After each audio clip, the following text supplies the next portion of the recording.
अस्सलाम वालेकुम dear students, ये आपका लेक्चर नंबर 2। ये हम ordinary differential questions lecture number 1 के बाद ये लेक्चर नंबर 2। और जो लास्ट लेक्चर था उसमें हमने पढ़ा था कि ये जो ऑर्डर होता है ऑर्डिनरी डिफरेंशियल क्वेश्चन का वो क्या होता है। हमने सिर्फ इतनी सी बात की थी कि जो हाईएस्ट डेरिवेटिव होता है उसका जो ऑर्डर होता है that is the order of an ordinary differential question. ये सारा था पिछला लेक्चर। आज देखिए हमने क्या पढ़ना है। ये टॉपिक आ रहा है जी, degree of an ordinary differential question. Degree ये पेज 6 पे है, वही जो बुक मैंने आपको बताई थी स्पीगल की। और यहाँ पे लिखा हुआ है कि power of the highest order derivative is called the degree of the ordinary differential question. अभी देखें ये बात यहाँ पे खत्म नहीं होती, अब इसको मैं स्टेप बाय स्टेप समझाऊंगा और मैंने उसी हद तक ही समझाना है जिस हद तक नॉलेज इस कोर्स तक मैं दे सकता हूँ। यहाँ पे लिखा हुआ है जो पावर होगी ना हाईएस्ट ऑर्डर डेरिवेटिव, जो सबसे बड़ा डेरिवेटिव अवेलेबल होगा या इंक्लूडेड होगा in the ordinary differential question, उसकी जो पावर होगी उसको कहते हैं degree of the ordinary differential question. फिर वो कहता है कि this also contains the case if an ordinary differential equation can be simplified further and all derivatives are free of fractions। अब ये देख लें, ये रटने वाली चीज नहीं, ये स्टेप बाय स्टेप समझने वाली है। पहले उसने कह दिया जी पावर है हाईएस्ट ऑर्डर डेरिवेटिव की, चलो मान लिया। फिर वो कहता है कि उसमें ऐसा केस भी आ सकता है कि ऑर्डिनरी डिफरेंशियल इक्वेशन को सिंप्लीफाई करना पड़ जाए कि जितने भी डेरिवेटिव्स हैं वो फ्री ऑफ फ्रैक्शंस हो। ये एक और चीज आ गई। ये जब तक हम करेंगे नहीं तो पता नहीं लगना, लेकिन बताना जरूरी है और इसी को सामने रख के, थ्योरी को सामने रख के ही हमने प्रॉब्लम्स को सॉल्व करना है। ये सबसे पहली चीज समझने की कोशिश करें, मतलब कि दूसरी चीज। पहली चीज तो ये थी जो हाईएस्ट ऑर्डर डेरिवेटिव है जी, उसकी जो पावर ऑफ डिग्री है। ये इंपॉर्टेंट है कि जो डिग्री होती है ऑर्डिनरी डिफरेंशियल इक्वेशन की हमेशा एक पॉजिटिव इंटीजर होता है अगर डिफाइंड हो। अब ये एक और चीज आ गई, ये सब मैंने बताना है। ये देखिए अल्लाह का शुक्र है कि अब इतना एक्सपीरियंस हो गया कि अंदाजा होता है कि स्टूडेंट्स के दिमाग में क्या क्वेश्चन उठ रहे होते हैं। और मैं आई ट्राई माय बेस्ट के पहले बता दूं, ये नहीं मैं कहता कि क्वेश्चन ना पूछें, जरूर पूछें, लेकिन जब मैं कहता हूँ कि नहीं ये चीज समझने की कोशिश करें कि ये चीज कंफ्यूज कर सकती है, उसको पहले समझ लिया करें। तो यहाँ पे लिखा हुआ है कि degree of an ordinary differential equation हमेशा एक पॉजिटिव इंटीजर होगा। और पॉजिटिव इंटीजर क्या होते हैं, उसमें जीरो नहीं आता। फिर सुन लें, उसमें जीरो नहीं आता। और जो रटा लगाते हैं वो कई बार ये कर देते हैं जी डिग्री क्या है जी जीरो, और फिर नंबर भी जीरो हो जाता है। तो यहाँ पे देख लें डिग्री जो है ना ऑर्डिनरी डिफरेंशियल इक्वेशन की पॉजिटिव इंटीजर है, यानी कि 1 2 3 4 5 6 ऑनवर्ड, यानी कि नेचुरल नंबर, यानी कि नेचुरल नंबर अगर डिफाइंड हो तो। अब ये बड़ा कुछ हमने समझना है। सबसे पहले समझें कि जो हाईएस्ट ऑर्डर डेरिवेटिव है उसकी पावर, ये तो होपफुली इंशाल्लाह इसी स्लाइड पे ही समझ आ जाएगा। दूसरा ये समझें कि जो डिग्री होती है पॉजिटिव इंटीजर है, ये इफ डिफाइंड, अब इसको मैं स्किप कर रहा हूँ। और ये क्या लिखा हुआ है जी कि ordinary differential equation can be simplified, के मजीद आपके पास जो है डेरिवेटिव्स फ्री ऑफ फ्रैक्शंस। तो यहाँ पे इसको भी अभी स्किप कर रहा हूँ।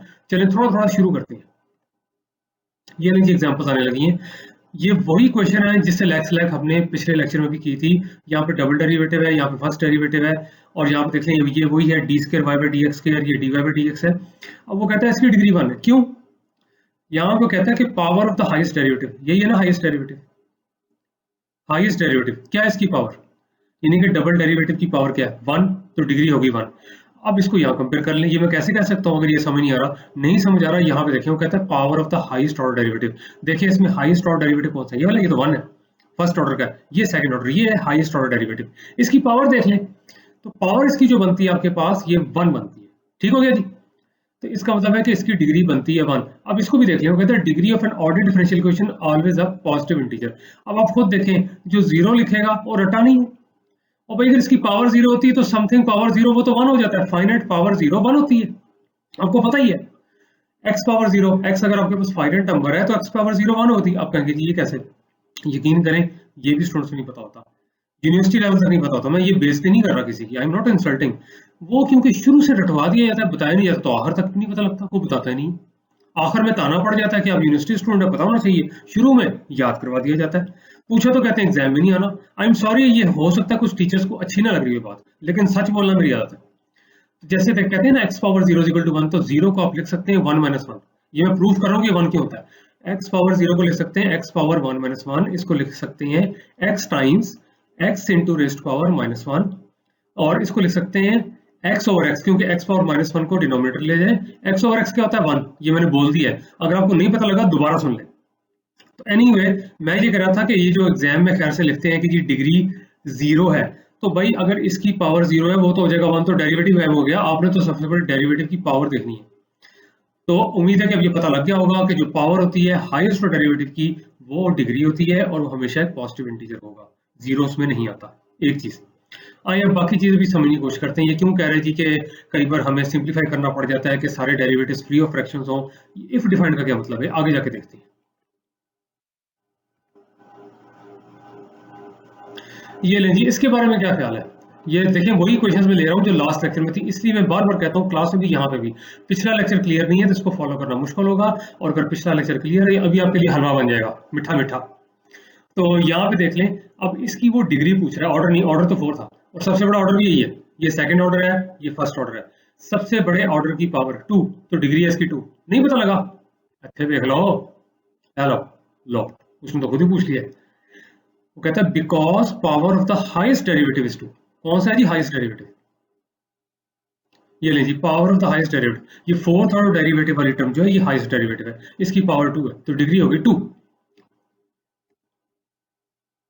क्वेश्चन है find the degree of the ordinary differential equation given by. अब देख लें, जो रट्टा लगाएगा वो तो लिख देगा 2/3। हाँ जी, ये बताया था जी, जो पावर होती है हाईएस्ट ऑर्डर डेरिवेटिव की। लेकिन जिसने समझा हुआ होगा वो कहेगा नहीं, हमें तो बताया गया था स्ट्रिक्टली पॉजिटिव इंटीजर होना चाहिए, और ये भी बताया गया था, देखें थ्योरी आ रही है, ये भी बताया गया था कि फ्रैक्शन से जान छुट जानी चाहिए। All the derivatives are free of fractions. ठीक है ना? अब दिमाग में आ रहा होगा, अगर सारे डेरिवेटिव्स फ्री ऑफ फ्रैक्शन हो तो भाई फिर उसकी डिग्री डिफाइंड नहीं है, लिखा हुआ था ना इफ डिफाइंड पिछली स्लाइड पे, वहां चले, अभी मैं फिर स्किप करता हूँ, अभी यहाँ पे देख लें। इसकी वो डिग्री पूछ रहा है 2/3, नहीं हो सकती क्योंकि 2/3 फ्रैक्शन है। हमने कहा था कि स्ट्रिक्टली क्या होगा, पॉजिटिव इंटीजर, नेचुरल नंबर, और जो हाईएस्ट ऑर्डर डेरिवेटिव है उसकी पावर, तो 2/3 नहीं बनती। यहाँ पे इसको सिंप्लीफाई करना पड़ेगा, क्योंकि हमने ये बात भी की थी derivatives are free of fractions. Y dash क्या है? ये है। वाई डबल डैश क्या है? डबल डेरिवेटिव है। ओहो, ये तो आंसर दे दिया। अच्छा, आंसर तो दिया हुआ है, क्लास में तो मैं पहले स्टूडेंट्स को कहता हूँ इसको ट्राई करें। देखें, सीधी सी बात है, फ्रैक्शन से जान छुड़ानी है, उसके लिए क्या करेंगे, दोनों तरफ पावर 3 ले लें, ध्यान से सुन लें, दोनों तरफ पावर 3 ले लें, ये नीचे वाला 3 कैंसिल हो जाएगा, और साफ नजर आ रहा है कि डबल डेरिवेटिव की पावर 2। ये देखें, ये अभी कोर्स का स्टार्ट है, अभी परेशानी हो सकती है, आगे जाके ये टिप्स में होना चाहिए।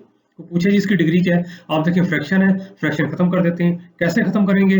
दोनों तरफ पावर 3 ले लें, 3 और 3 कैंसिल हो जाएगा, यहाँ बेशक होल क्यूब आ जाए, क्योंकि ये फर्स्ट डेरिवेटिव है, इसमें इंटरेस्टेड नहीं हूं, मैंने सबसे बड़े डेरिवेटिव की पावर देखनी है, वो होगी 2। नहीं पता लगा? हाँ है, कोई गल नहीं ना, अगे कीता होया मैंने, अगे चलो।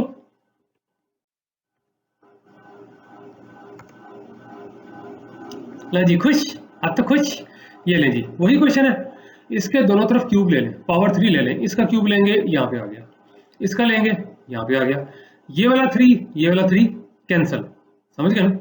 ये वाला 3, ये वाला 3 कैंसल, और ये रह गया। अब तो इस तरह की शक्ल बन गई है ना। अब तो देख लें, ये है जी सबसे बड़ा डेरिवेटिव, सेकंड ऑर्डर डेरिवेटिव वाली टर्म सबसे बड़ी है, यानी कि हाईएस्ट ऑर्डर डेरिवेटिव वाली टर्म ये है, इसकी पावर 2 है, सो डिग्रीज 2।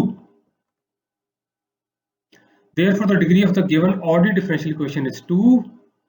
ये देख लें, degree of the given ordinary differential equation, अब ये है जी गिवन ऑर्डिनरी डिफरेंशियल इक्वेशन, यही वाली सिंप्लीफाई हो गई, ये बनी, इसमें फ्रैक्शंस नहीं है, इसकी 2 है, बड़ा करके लिखा है, ये नजर आ रहा है, क्यों? क्योंकि power of the highest derivative है, यानी कि डबल डेरिवेटिव वाली टर्म है, उसकी पावर 2 है। ठीक हो गया जी? ये देख लें, अब वो वाली चीज आपको क्लियर हो जानी चाहिए जो लिखी थी, recall that to find degree of an ordinary differential equation can be simplified further so that all derivatives are free of fractions. यहाँ पे फ्रैक्शन मौजूद थी, यहाँ पे नहीं है, और वो कह रहा है कि degree of an ordinary differential equation हमेशा एक पॉजिटिव इंटीजर होगा। देखिए, अब ये बार बार जब मैं एक्सप्लेन करता हूँ, और फिर भी जब गलती होती है, कोई 0 लिख रहा है, कोई कुछ लिख रहा है, तो फिर जब डांट पड़ती है गुस्सा आता है। मैं सिंपल साइकी बता रहा हूँ, मैं हर स्टूडेंट को नहीं कह रहा। ये जो काम का मैं स्टूडेंट्स ये भी ब्लेम देते हैं ना, टीचर डांट देते हैं, भाई आप अगर समझा रहे हैं तो आप ध्यान से सुनो, नहीं सुनोगे गलती करोगे, वो पूछेंगे तो क्यों नहीं पूछा, क्यों नहीं समझ आई, क्लास नहीं अटेंड की, बहुत बड़ा कोई गम आ गया था, इस तरह की बातों का कोई फायदा नहीं। एक्सक्यूजेस वही लोग देते हैं जो वीक होते हैं, ये साथ साथ अच्छी बातें भी सीखी हैं मैथमेटिक्स के साथ साथ। एक्सक्यूजेस वही लोग देते हैं लाइफ में काम ना करने की, जो वीक लोग होते हैं। स्ट्रॉन्ग लोग हमेशा जो होते हैं ना, स्ट्रॉन्ग होते हैं, हमेशा सोल्यूशन का हल निकाल लेते हैं, बेशक फौरी ना निकले, मुश्किल तो हल निकालते हैं। तो बहरहाल यहाँ मैं ये कह रहा हूँ कि जो आपके पास डिग्री होती है ऑर्डिनरी डिफरेंशियल इक्वेशन की, हमने ये कहा था कि ये हो सकता है कि तब निकालनी पड़ जाए जब आप सिंप्लीफाई करें कि सारे डेरिवेटिव्स फ्री ऑफ फ्रैक्शंस हो, जो हमने इस केस में कर लिया। ये भी क्लियर हो गया। और वो कहता है degree of an ordinary differential equation strictly positive integer होगा या नेचुरल नंबर होगा। अभी देख लें, फिर 2 आ रहा है, तो ये पॉजिटिव इंटीजर पहले या नेचुरल नंबर दोनों ठीक है।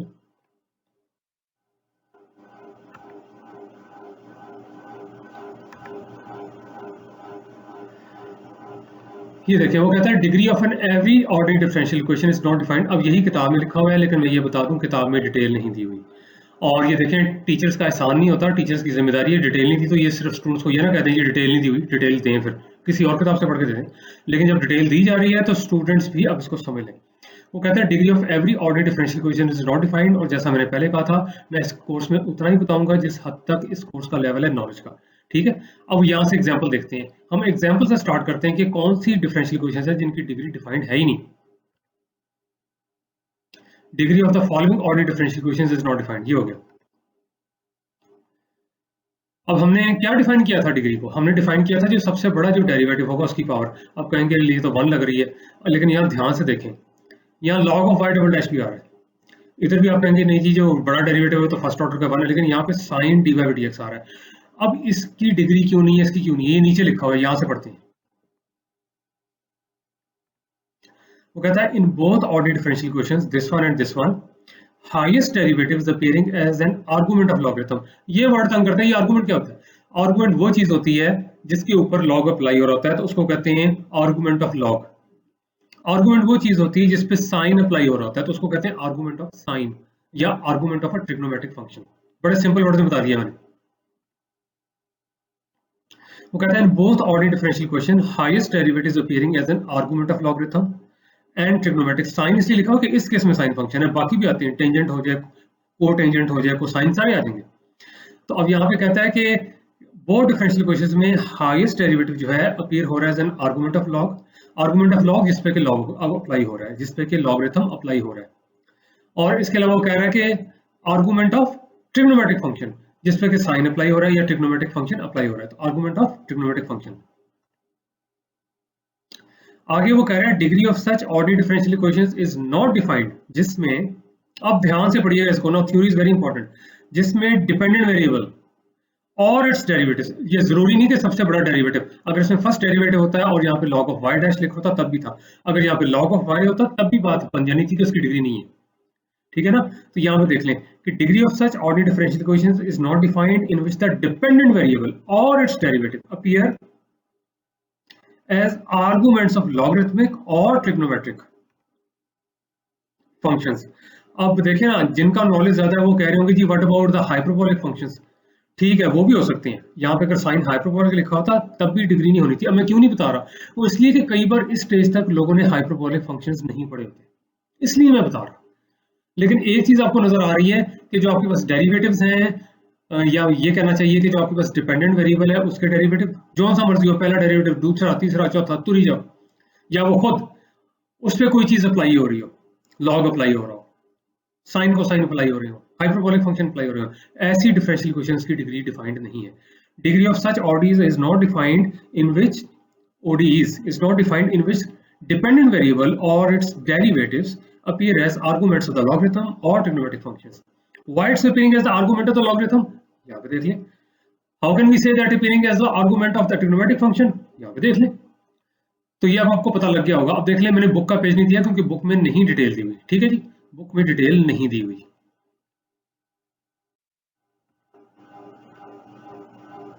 आगे आ जाता है formation of the ordinary differential equation.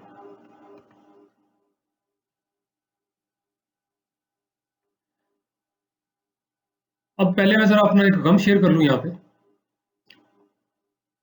वो गम ये है कि आमतौर पर इसका रटवाया जाता है कि भाई जितने आर्बिट्री कांस्टेंट होते हैं ना उतनी बार डिफरेंशिएट करना होता है, उससे डिफरेंशियल इक्वेशन बन जाती है। वो क्लियर नहीं होता। पहले मेथड सुन लें। मेथड हालांकि बाद में ज्यादा क्लियर होगा। आपके पास जितने आर्बिट्री कांस्टेंट होते हैं, जाहिर बात है उतनी बार डिफरेंशिएट करना है। इन शॉर्ट आर्बिट्री कांस्टेंट्स को एलिमिनेट करना होता है, उनसे जान छुड़ानी होती है, ठीक है।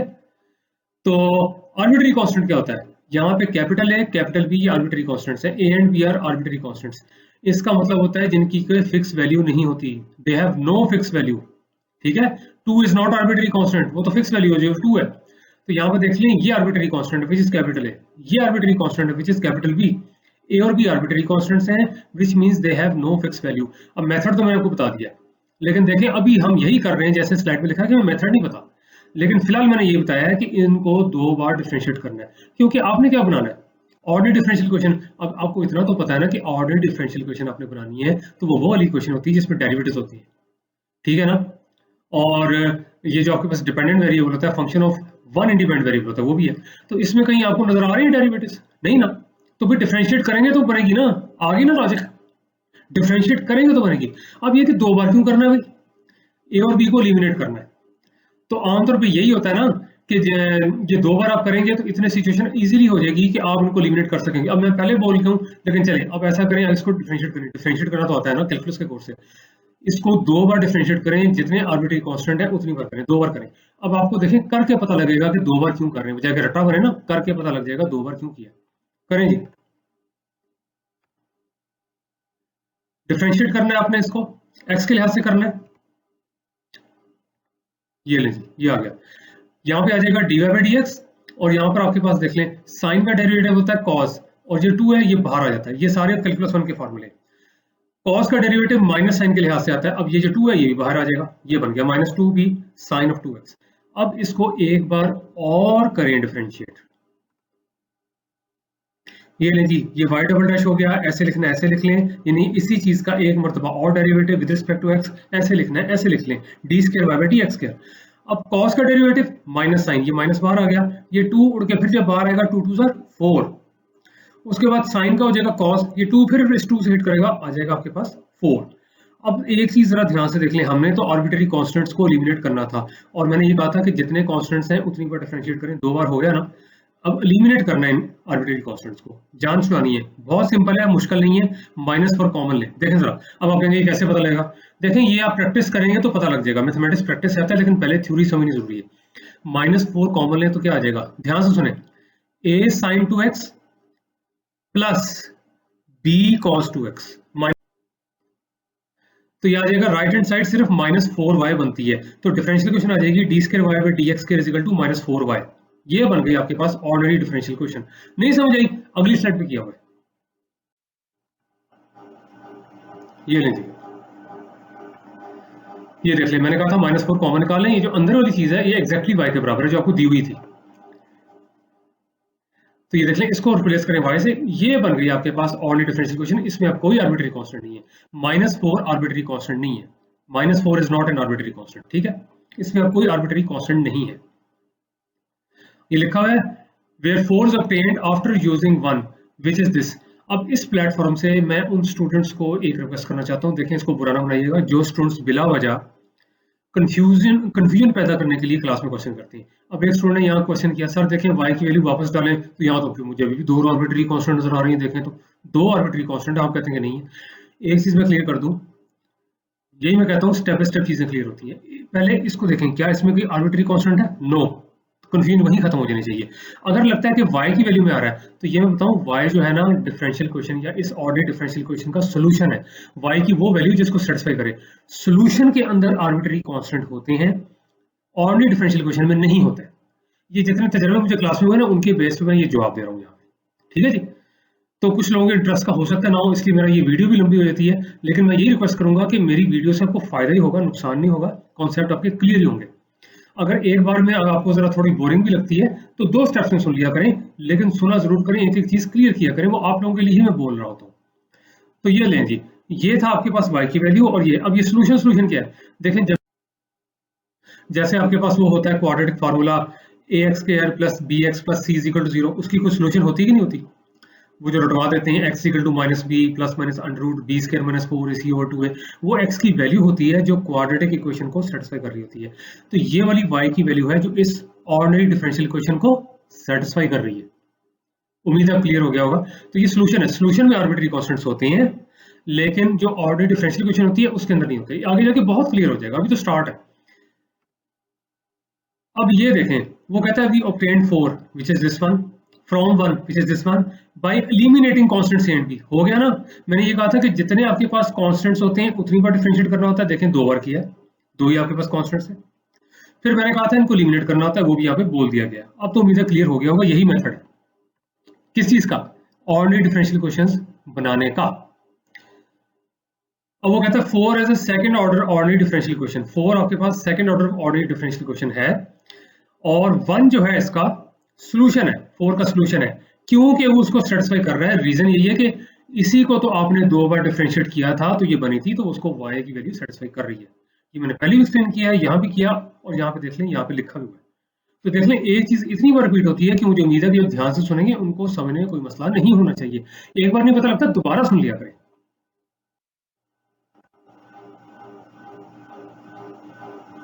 ये ले जी रिजल्ट है।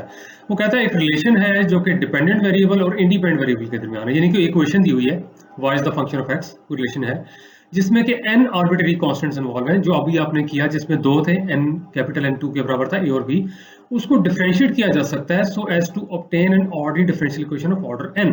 ठीक है, कि यानी कि n आर्बिट्ररी कांस्टेंट्स वाली कोई रिलेशन है उसको n टाइम्स आप डिफरेंशिएट कर दें तो ऑर्डिनरी डिफरेंशियल इक्वेशन बन जाएगी। ठीक है जी, n मरतबा उसको डिफरेंशिएट कर दें जिसमें कि आर्बिट्ररी कांस्टेंट्स नहीं होंगे। अब ये जो स्लाइड्स 5 और 6 है जो मैं वापस नहीं जा सकता, एरर हो जाता है, ये वाली आपके पास रिलेशन थी। ठीक है जी, इसमें दो आर्बिट्ररी कांस्टेंट्स थे a एंड b, जिनको आपने डिफरेंशिएट किया था इस रिलेशन को 2 मरतबा, ये बन गई थी।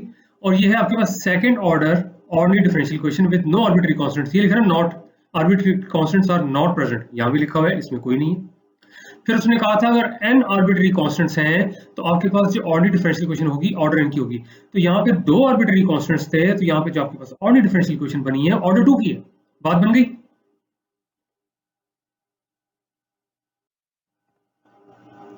लेकिन जी अब आया मेथड जो मैं जुबानी बोल रहा था, यहाँ मैंने लिख दिया, उम्मीद है कि अब पता लग जाएगा। ये है method to obtain an ordinary differential equation, यही मेथड लगता है। सीन क्वेश्चन है, अनसीन सेम टेक्निक। वो कहता है जी डिफरेंशिएट करो n टाइम्स किसको, a relation between a dependent and an independent variable। क्यों करना चाहिए n टाइम्स, क्योंकि उसके अंदर n आर्बिट्ररी कांस्टेंट्स हैं। अगर n आर्बिट्ररी कांस्टेंट्स हैं तो उसको n टाइम आप डिफरेंशिएट करें, लेकिन एलिमिनेट कर दें, जान छुड़ा लें, डिलीट कर दें all the n arbitrary constants, खत्म कर दें उनको। ठीक है जी, eliminate all the n arbitrary constants.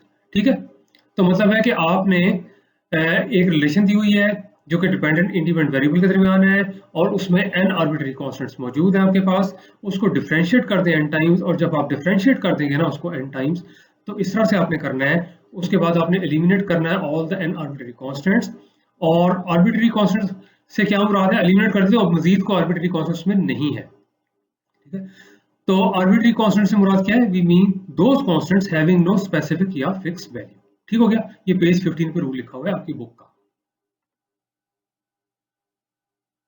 ये लीजिए अब क्वेश्चन आया, वो कहता है जी इसको ट्राई करें। वो कहता है find an ordinary differential equation corresponding to the given relation with two arbitrary constants a and b। जैसे जैसे पीरो मैंने वैसे ही पढ़ा इसको, आपने ऑर्डिनरी डिफरेंशियल इक्वेशन बनानी है corresponding to the given relation. चलिए दीदार तो करें, किहड़ी रिलेशन है, ये है जी रिलेशन। रिलेशन अल्लाह करे अच्छी हो, बदनीयत भी जो रिलेशन होती है वो खराब हो जाती है। तो ये जो है मैथमेटिक्स की रिलेशन तो बहुत अच्छी है भाई, क्योंकि इससे तो बन जाएगी आपके पास ऑर्डिनरी डिफरेंशियल इक्वेशन। हाँ, ये दो आर्बिट्ररी कांस्टेंट्स, इनको आपने एलिमिनेट करना है। अब एलिमिनेट करना है तो मेथड यही है, क्योंकि इसमें दो हैं, दो बार डिफरेंशिएट करें, इन दोनों को एलिमिनेट कर दें, second order ordinary differential equation बनेगी जिसमें कोई आर्बिट्ररी कांस्टेंट नहीं होगा। ये बड़ा तेजी से मैंने सारी समरी बोल दी इस लेक्चर की। ओह, ये तो आंसर आ गया। अब अगर मैं क्लास में होता तो मैंने करके दिखाना था, पहले स्टूडेंट्स को कहना था फिर करके दिखाना था। जुबानी बोलने लगा हूँ, आप होपफुली फॉलो कर जाएंगे, ये मुश्किल नहीं है। ये देखें, फर्स्ट टाइम डिफरेंशिएट करें, a का डेरिवेटिव हो जाएगा आपके पास 0। ये जो आपके पास टर्म होती है b को तो वैसे लिखेंगे, एक्सपोनेंशियल का डेरिवेटिव कैसे लेते हैं, एक्सपोनेंशियल को एज इट इज लिखते हैं और जो पावर में होता है उसका डेरिवेटिव यानी कि 2x का हो जाएगा 2। तो y डैश, ध्यान से सुने, y डैश हो जाएगा आपके पास twice b e raise to power 2x, y dash हो जाएगा twice b e raise to power 2x। अब एक बार और डिफरेंशिएट करेंगे, दो कांस्टेंट्स हैं, y डबल डैश हो जाएगा 4b e raise to power 2x, क्योंकि e पावर 2x को दोबारा करेंगे 2 नीचे आएगा, एक 2 पहले था, तो y डबल डैश हो जाएगा 4b e raise to power 2x। अब जरा ध्यान से सुने मैं क्या बोल रहा हूँ, ये आप लिख के करेंगे तो बात बनेगी, मैं यहाँ लिख के नहीं दिखा रहा, कि थोड़ा सा खुद भी करें, हालांकि मैं बताया जा रहा हूँ।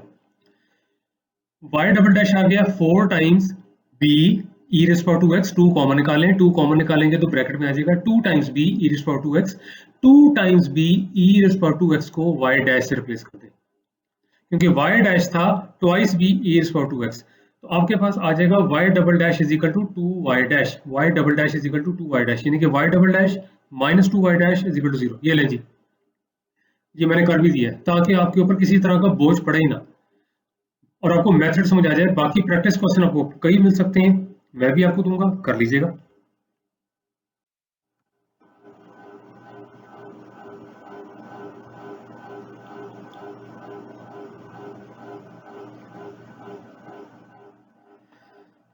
हाँ जी, वो कह रहा है find an ordinary differential equation corresponding to the given relation with two arbitrary constants A and B. ठीक है जी, दो आर्बिट्री कांस्टेंट्स हैं, बिल्कुल जो पिछला क्वेश्चन था वैसा ही है, लेकिन ये यहाँ पे सॉल्व हुआ है। इसमें ये करेंगे, सबसे पहले डिफरेंशिएट करेंगे और यहाँ पे देख लें, जब डिफरेंशिएट करेंगे तो ये तो कांस्टेंट है, इसका डेरिवेटिव 0 हो जाएगा। b एज इट इज लिखा जाएगा, e⁻³ है, इसको डिफरेंशिएट करेंगे तो e⁻³ एज इट इज आ जाएगा, -3x का डेरिवेटिव लेंगे, -3 यहाँ पे आ जाएगा। ठीक हो गया। डबल डेरिवेटिव में ये -3 फिर इधर आएगा, -3 इंटू -3 9, ये डबल डेरिवेटिव हो गया। अब देख लें यहाँ पे एलिमिनेट ही करना है ना, आप इन दोनों इक्वेशंस को डिवाइड भी कर सकते हैं, इन दोनों इक्वेशंस को डिवाइड भी कर सकते हैं, लेकिन मैं एक रिक्वेस्ट करता हूँ स्टूडेंट से, आप सीखें मेथड। बिल्कुल ही कोई मेथड ना आने से तो बेहतर है कि कोई मेथड तो आता हो, बेशक थोड़ा लेंथी हो, लेकिन बेस्ट जिसको समझ आया वो मेथड लगाए जो इजीएस्ट हो और शॉर्टेस्ट हो।